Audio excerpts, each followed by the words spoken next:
Number 1 वो लोग जो कि क्रिश्चियन हैं उन्हें तो सेंटा क्लॉज के बारे में पता होगा, लेकिन वो लोग जो क्रिश्चियन नहीं हैं, मुस्लिम हैं या फिर किसी और मज़हब से ताल्लुक़ रखते हैं, तो उन्हें सेंटा क्लॉज के बारे में इतना मालूम है कि ये एक क्रिसमस का एक इंसान है जो कि इन्हें गिफ्ट देता है। और इसके अलावा ये जानते हैं कि इसके लाल कलर के कपड़े होते हैं, ये उड़ के आता है और इसकी सफ़ेद बड़ी दाढ़ी होती है। तो मैं आपको बात बता दूं कि इसका उड़ के आना या ना आना ये तो कंफर्म नहीं और ना ये प्रूफ हो चुका है, लेकिन सेंटा क्लॉज रियल में एक इंसान थे, ये लाजमी सच है। तो मैं आपको बता दूं सेंटा क्लॉज बेसिकली कंट्री तुर्की के अंदर पैदा हुए थे और इनका जो रियल नेम है वो है सेंट निकोलस। नंबर 2 जब कोई फैमिली, जब कोई इंसान घूमने फिरने की ख्वाहिश रखता है तो उसके माइंड में कुछ और हो या ना हो, दो चीज़ें लाजमी होती हैं। एक तो दुनिया के अंदर 7 अजूबे और दूसरे नंबर पे कि स्विट्जरलैंड यानी वहाँ का विजिट करना है। तो उसके लिए पहले इन्फॉर्मेशन इकट्ठी की जाती है कि किस मुल्क के अंदर अजूबा पाया जाता है और किस मुल्क के अंदर नहीं पाया जाता। तो मैं आपकी मुश्किल आसान कर दूं कि कंट्री तुर्की के अंदर उन 7 अजूबों में से 2 अजूबे पाए जाते हैं और इन 2 अजूबों में से पहला अजूबा आर्तेमिस का मंदिर है और दूसरे नंबर पर हेलिकार्नासिस का मकबरा पाया जाता है। ये दोनों ऐसे अजूबे हैं जो कि देखने के काबिल हैं। नंबर 3 अगर आप तुर्की के बारे में थोड़ी बहुत इन्फॉर्मेशन रखते हैं या फिर उसके अलावा आप इनकी हिस्टोरिकल मूवीज़ देखते हैं, ड्रामे वगैरह देखते हैं, तो आप एक चीज़ लाजमी देखते होंगे कि इनकी हर चीज़ के अंदर इनकी कालीन का जिक्र और इनकी कालीन की नुमाइश लाजमी होती है। इसकी वजह यह है कि कंट्री तुर्की के अंदर कालीन बहुत ज़्यादा मिकदार में बनाए जाते हैं और ये इनका नेशनल सिंबल भी है।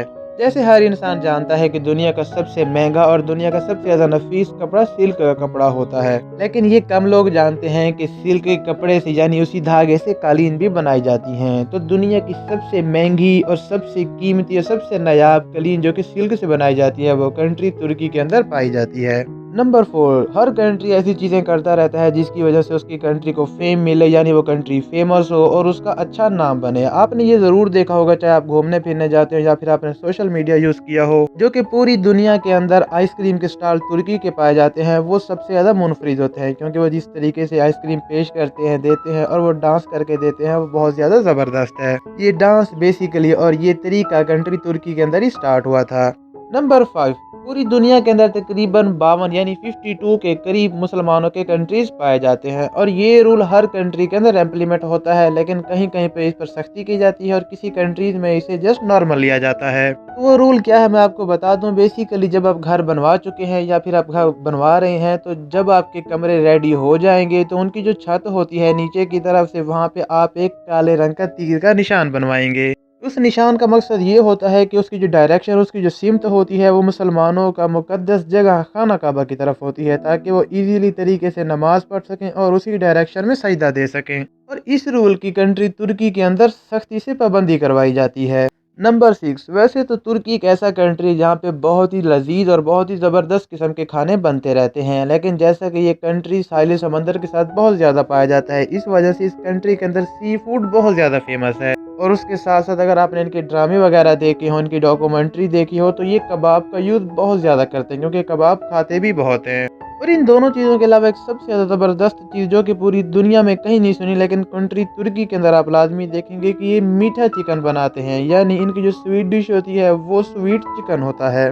नंबर 7 कंट्री तुर्की के अंदर कॉफ़ी का यूज़ बहुत किया जाता है। यहाँ पे लोग चाय बहुत कम पीते हैं, तकरीबन कॉफ़ी और कहवे का यूज़ ज़्यादा करते हैं। लेकिन आपको एक बात बता दूं कि पूरे यूरोप के अंदर जो कॉफ़ी यूज़ की जाती है वो कंट्री तुर्की से जाती है और जिससे ये अच्छा खासा ज़र मुबादला भी कमा लेते हैं।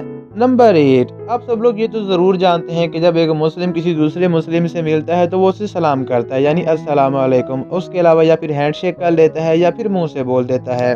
लेकिन कंट्री तुर्की के अंदर ये चीज़ तो फ़ॉलो लाज़मी की जाती है, लेकिन इसके अलावा यहाँ पे एक और तरीका भी है कि अगर आप किसी अपने से बड़े से मिलें, यानी काफ़ी ज़्यादा उम्र वाले से मिलें, तो अगर आप उसका हाथ लेके और हाथ के ऊपर वाली साइड पर उसे किस कर दें, बोसा दे दें, तो ये वहाँ पे एज़ अ रिस्पेक्ट समझा जाता है। या फिर दूसरे अल्फाज़ों में ये कहूँ कि कंट्री तुर्की के अंदर जब आप किसी बड़े से मिलते हैं तो आप ऐसे ही करते हैं, अगर आप किसी हम उम्र से मिलते हैं तो आप उसे सलाम करते हैं। नंबर 9, अगर बात करें जानवरों के बारे में तो कंट्री तुर्की तो वैसे जानवरों से भरा पड़ा है, लेकिन इनका जो कौमी जानवर है वो है वुल्फ, ग्रे वुल्फ। नंबर 10, अगर बात करें कंट्री तुर्की के नेशनल स्पोर्ट्स के बारे में तो इनका जो नेशनल स्पोर्ट्स है वो बेसिकली रेसलिंग है, लेकिन इनकी ज़बान में इनकी जगह पे वहाँ पे ऑयल रेसलिंग के नाम से जाना जाता है।